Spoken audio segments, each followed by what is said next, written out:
What are your thoughts on 2009 for Bionicle? I will say that it is a strong year, though there are definitely some oversights. And I needed to make a correction in the previous video. I was talking about sockets specifically, because I actually held up one type of socket on these feet pieces right here, these Ben 10 feet, and said that I've never had them crack. That's actually not true, because apparently both of mine are cracked. They're just hairline cracks, and I didn't see them. Interesting, because they are some of the thickest type of sockets, way obviously thicker than any sockets from 2001 as well. So very interesting to see that. Still, at the very least, I like 2009. I think it's a really strong year for Bionicle. I think in some ways it goes overlooked, and I feel like part of the reason it goes overlooked is that lack of development of a lot of the characters. Yes, there are a lot of characters that get somewhat of a backstory, especially after, Bionicle was sort of canceled and wrapped up, right? But suffice to say, there's a lot of personality in each of these sets. I think that some sets are definitely stronger than others, and it's pretty clear to see which ones were sort of like the budget sets, if you will, because there are several sets, like the Vorox set or the Akar set, that got a lot of recolors in them, whereas you have other sets like Vastus or like Gelu, for example, that didn't get quite so many, that were kind of left on the chopping block, so to speak, right? So although they got some really neat pieces, not quite as many as I would have hoped. With that said, though, 2009 is a very interesting year. Again, because of that sort of underdevelopment, I like to go out of my way to build my own creations for 2009 as well, right? You've seen my little bird Rahi, which is designed with several parts from 2009. I don't know if I said 2007 a minute ago, but several parts from 2009, and even a small little, well, I say small, he's got a giant horn on him, but little beetle build. And yeah, those are bootlegs there. Don't worry about that too much. I do have black Borak feet legs as well. I just thought these looked a little bit nicer. But yeah, very simple little builds nonetheless, and they do something kind of interesting, right? I wouldn't honestly have made that dark blue because Click is also dark blue. In fact, you can see him up there, but that's actually like one of the only colors that both the Rakshi foot and the Anika torso come in, so hey, whatever. In fact, I think it might be the only color that both come in except for black, so definitely interesting.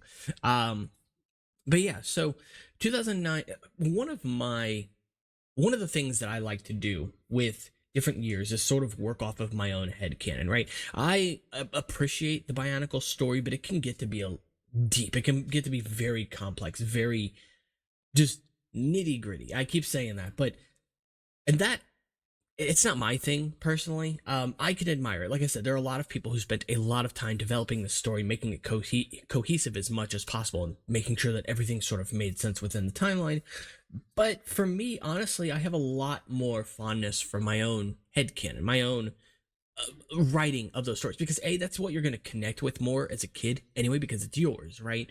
But also at the same time, because again, these stories could be too complex to follow, and there are a lot of people out there, I hate to say it, but that when you get a detail of the story wrong, they're gonna jump on the gun and correct you as fast as possible, and that's fine. They have a passion for this too. But that's my thing, is like, I don't worry nearly as much about the story, so I have gone out of my way to create other things that aren't mentioned in 2009 Bionicle. I do like aspects of what we got and aspects of what we could have seen, like the dinosaurs of Magna. That would have been really cool. Back in 2009, I didn't really care that much for the Firu in Skirmix set. Skirmix is basically like a dressed up Kikanalo in some ways in terms of the build. But I like it actually now, having grown up. I think there are, again, aspects of it that could have been done better, just because, again, it's very clearly trying to save parts counts on that set, save exclusivity from that set, because basically all of the recolored parts in that set are all in the head, right? But as time has went on, just like my appreciation for the sets like Gadunka has grown, my appreciation for Skirmix has grown as well, because I'm like, why couldn't dinosaurs exist on their planet or their world or in this story, or an animal that is an avatar of dinosaurs, or not avatar, but an analogous to what we see as dinosaurs? Of course they could, right? It's a fictional world. That's the whole point. But when I was a kid, I used to see it like, oh, well, these don't exist. They're not taking any of this seriously. And that was me being a bad kid. I had these toxic views about what Bionicle should and shouldn't be. And it took me decades to get rid of them, right? Now, I never went out of my way to correct others on it, but I guess because I felt like I spent so much of my time as a kid hyperbolically passionate about Bionicle, but also in a way that was kind of full of shame because I saw it as this kid's toy and I as an adult was playing with it, right? And I didn't know anybody that was my age that was playing with them. Sure, I knew younger people that did, but not my age, right? And so because of that sort of gatekeeping mentality, I guess, I felt like, no, my way's the right way, whatever, right? Again, I didn't go out of my way to tell other people they were doing it wrong, but when I saw something that Lego pushed out that felt wrong, I was always quick to criticize it, to jump on it, and to attack it. And that wasn't okay. But again, I was a kid, right? Now I have learned growing up that actually the opposite is kind of true. Locking yourself into that sort of mindset isn't just toxic, but it's creatively limiting, right? A lot of people ask me how I build Rahi, right? How I build different mocks and do so often, right? With consistent levels of success. I didn't start out that way. Just a handful of years ago, I could not build Rahi. Not because I didn't have the skill to do it, but I wouldn't let myself, because I had this idea ingrained in my mind that Rahi were a very specific thing that Lego had already perfected. And so even trying was like this fruitless effort, right? But in reality, that's not the case. Because no, Lego's early Bionicle Rahi are not perfect. There are places where they can improve, and there are places where I can tell exactly why certain choices were made.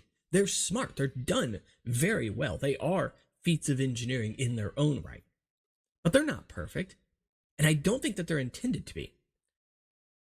None of the Rahi I have created are perfect either, because there's no such thing. It's all subjective, And so it took me literal years, literal decades, up until like 2018, literally, to teach myself that, you know what, all these ideas that I have about Bionicle, these things that I think are actually the things that are wrong. It has nothing to do with what people are building. It's me. It's the way I look at this fandom, thinking that I am somehow the definition of it, and that I am, again, the arbiter of this story, when I'm not. I have my story. But we all do. We're all valid, You can apply this same philosophy to life as well. I just want to get that right out there. Everybody has their own story. And I've realized that there is this freedom in embracing sometimes the things you're ashamed about. Bionicle. There's a freedom in embracing the sillier sides of life too. Something I still struggle with to this day, but I'm getting better as time goes on. It's something it literally made me a statue in high school. Like I couldn't talk to people because of this fear that I was going to do something, say something wrong. I feel like we're jumping into a little bit of a different topic here, but I want to continue with it because I do think it's important. The thing is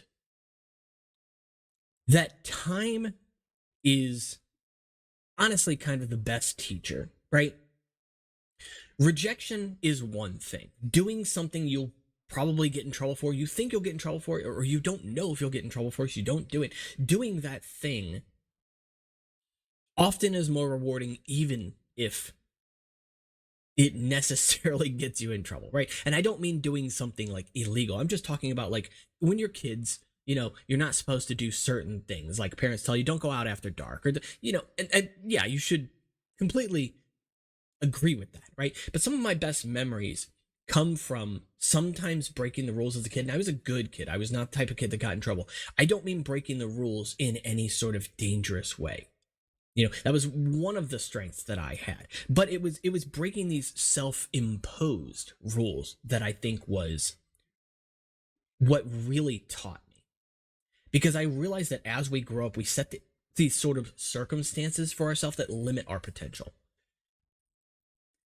And it's not easy to identify them verbally, but we know they're there. We know when we run up across that brick wall, even if we can't see it, even if we can't describe it. And for me,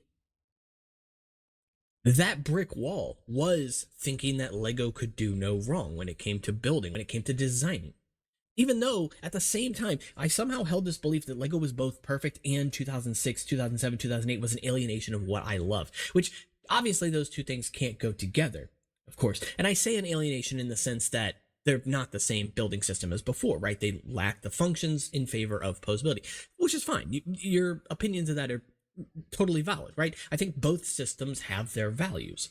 You want to build Toamata, you still can. There's a reason people still collect those things, and there's a reason people still collect Inika and Mari and etc., right?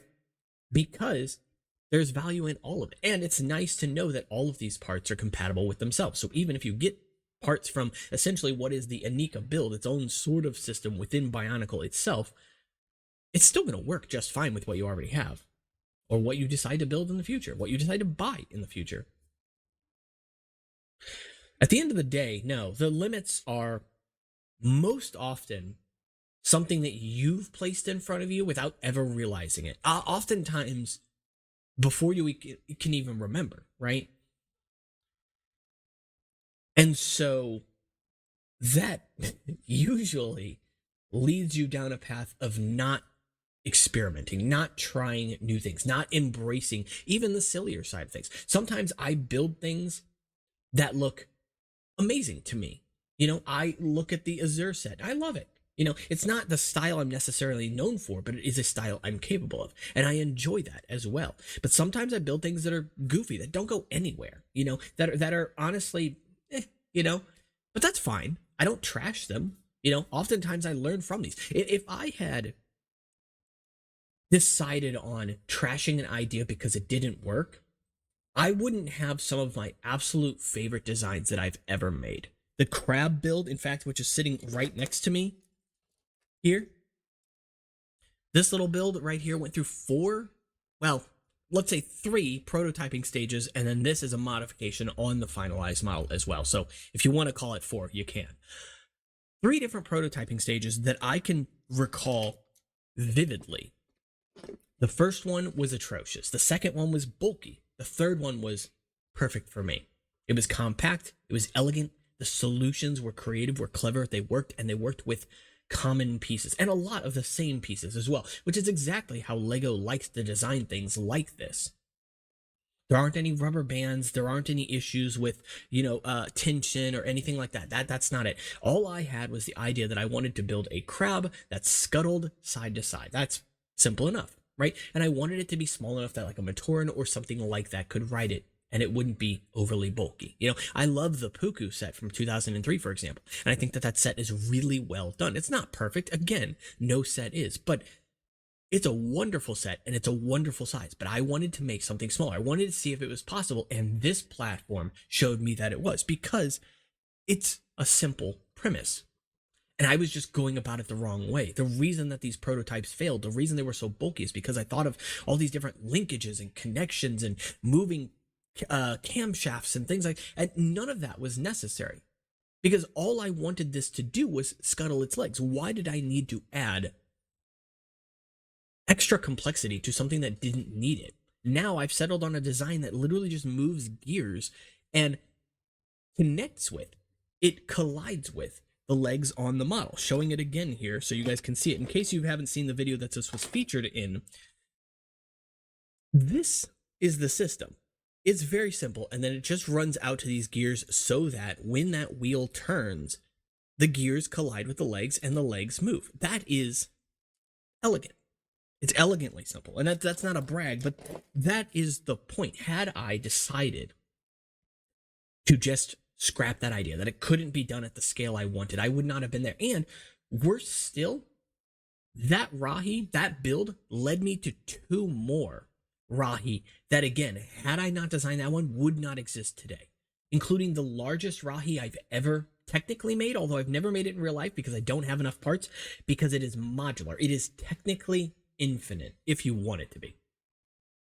It is a giant centipede, which you can find on my Discord, which will be linked in the description, called the Tururi or Turturi. I will have to look, but it is a massive centipede build, and it looks incredible in my opinion. And it does a very similar thing where you roll it forward and each of its hundreds of little legs moves. It's the same exact premise.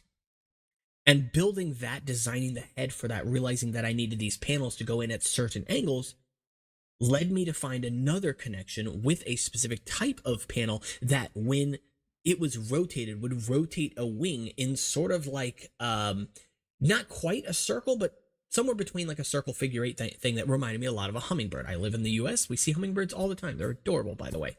And so I was like, I need to work with this, right? So I thought to myself, well, how do I make these wings flat? Well, Lego had designed a set in the Master Builder set specifically called the Kua bird, if I remember correctly, where you roll a little gear. The gear moves some little pieces that collide with wings, and the wings flap. It's a very simple build, and it works, and it's lovely.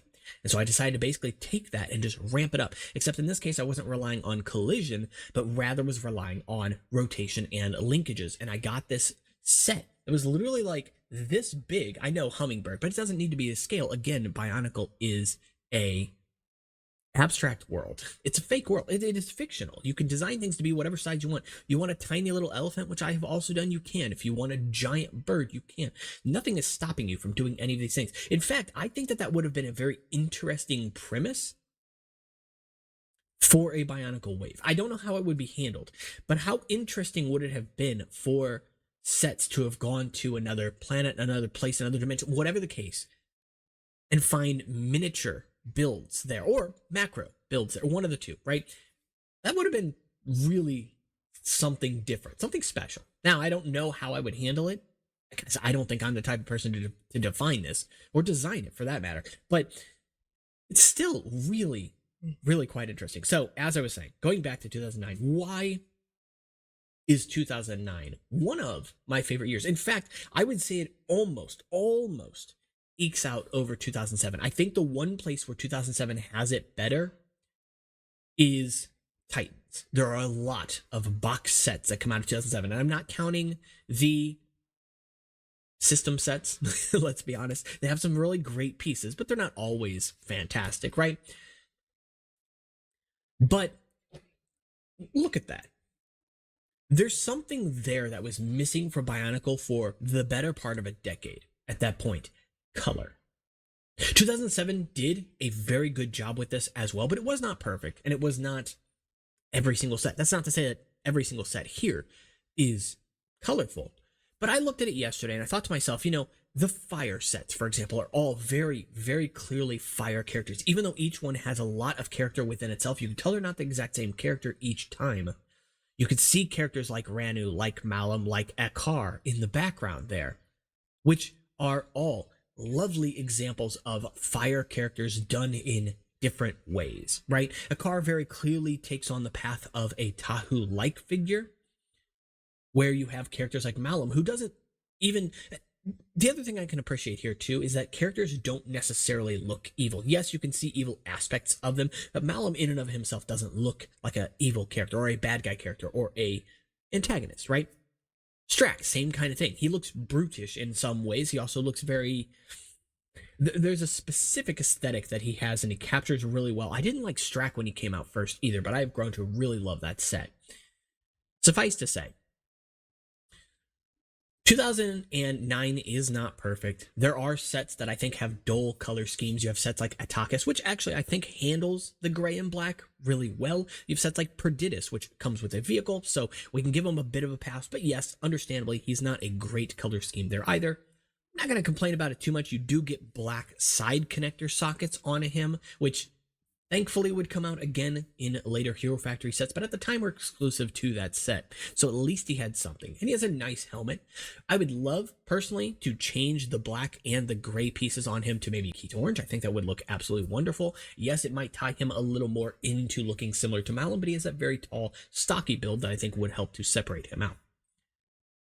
With all that said, though, 2009 is a wonderful year. It is, of course, plagued by the fragile sockets that we all know and love. Yeah. But at the end of the day, the sets look wonderful for the era that they came out from. And if I were to look and see the Toa Mari sets and see maybe the Glatorian or the Glatorian Legends, I think I like the first wave of Glatorian better, just because they do a little bit more interesting things. And something else to note about that first wave, except for Vorox, except for Zesk, every single set comes with a colored weapon. That was something else that made a return in 2009. You can again see this with 2007 with the Pride Axe set, who has a red and white weapon, which is a beautiful weapon.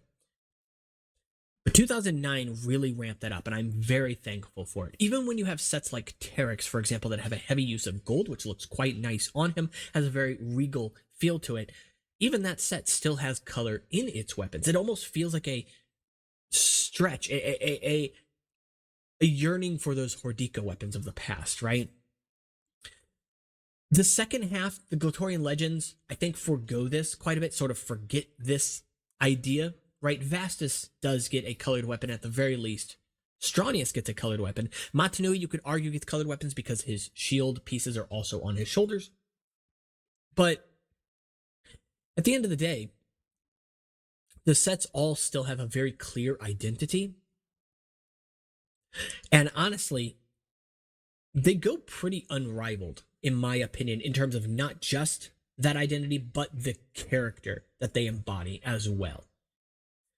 2009, for all of its mistakes, for all of its shortcomings, because it was shortened, I think is a wonderful year from, in a way, a swan song to Bionicle, right? Yes, we got the star sets that came out afterward, which also introduced some very nice pieces, although I will argue about whoever made that Tahu Stars mask and decided it should not fit a Mata head.